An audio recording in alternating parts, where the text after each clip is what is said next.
I gotta level with you guys. I own all this junk. These are some of the projects I own. But I don't actually do the work on them. You see, I spend my time playing video games. And dying. A lot.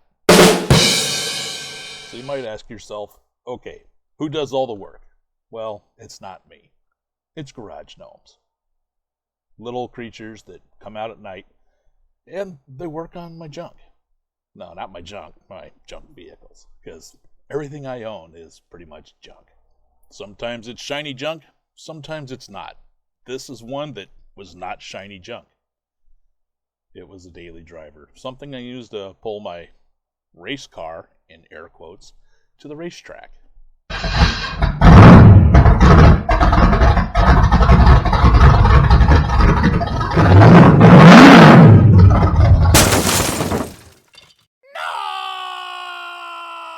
You might ask yourself, how do you get the garage gnomes to come to your shop and do the work for you?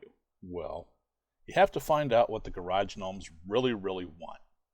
And it turns out, mine want weed and whiskey. They want that expensive whiskey, the $100 a bottle whiskey. They don't want that cheap, Jim Beam or Jack Daniels. Oh no, they're whiskey taste and water pocketbook gnomes. As you look at these pictures, you can see they didn't even bother to fix the rust or the dents. They just sanded it down and then painted it. And they painted this kind of ugly color that doesn't really come out good in a single stage. Looks really good with base clear, but not so good in a single stage. So I gave them too cheap a whiskey, and I kind of tricked them, and I gave them ditchweed instead of, real good Michigan, fun stuff. Since they're Michigan-based gnomes, they really like the Garden Peninsula things. And, that's a little pricey. So they tend to get ditchweed. But I'm up to giving them Maker's Mark, and I get a little bit better work out of them. Not a lot, but a little. They put this 454 in when I gave them Maker's Mark.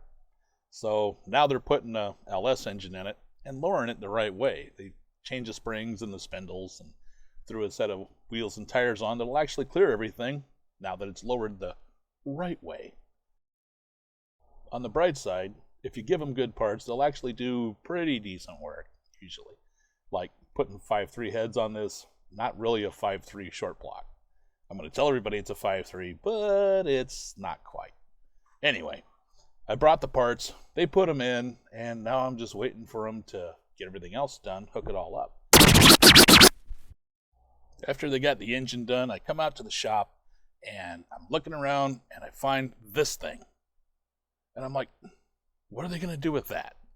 And I'm like, well, I guess it is kind of ingenious if you want to rebuild a transmission, because it'll let you stick it on an engine stand, which is kind of handy. But I'm wondering how the little tiny gnomes can get up to the engine stand to reach the transmission, because they have to take the guts out of this one and put it in that one. And that's kind of a big job. Not a huge job, they're just turbo 350s, but they got it done. Had to wait on parts because of the Rona. Everything on this has taken forever because I've been waiting on parts because of the Rona.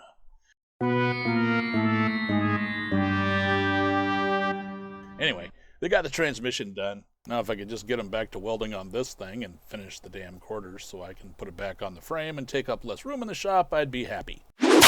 After waiting almost a month for parts to show up from Summit because of the Rona, they finally got the engine and transmission in this thing. The lazy little bastards didn't even bother to pull the chains off, they just kind of left it there. Sat that way for a couple of weeks while I was waiting on more parts to show up.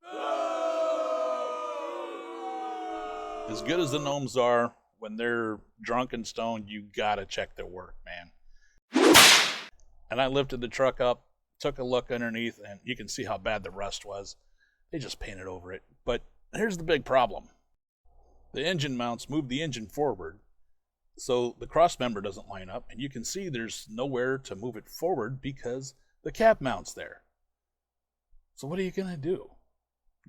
Build something to take up the gap? Because that's a good 4 inches there. That's like forever. And you can't just let it ride on the tail shaft like that because it'll break things. You can go with expensive alternatives and have somebody make you one, whatever, but I decided I'll help out the gnomes and I made this.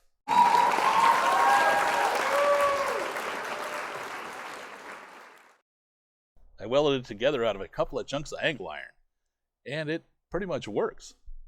The angle's okay, everything's right where it needs to be, but now the drive shaft is too short. So I got one that's too long, and I'm going to get it cut down. Man, be nice if those gnomes had actually cleaned the shop once. God, they're such slobs. Now, if you made it this far, this is what 2020 was. Just a trash can with a guy in it. Watching all the clips that I've been putting in this, I think it's time for me to use my good camera instead of the cheap cameras to record all this, because it has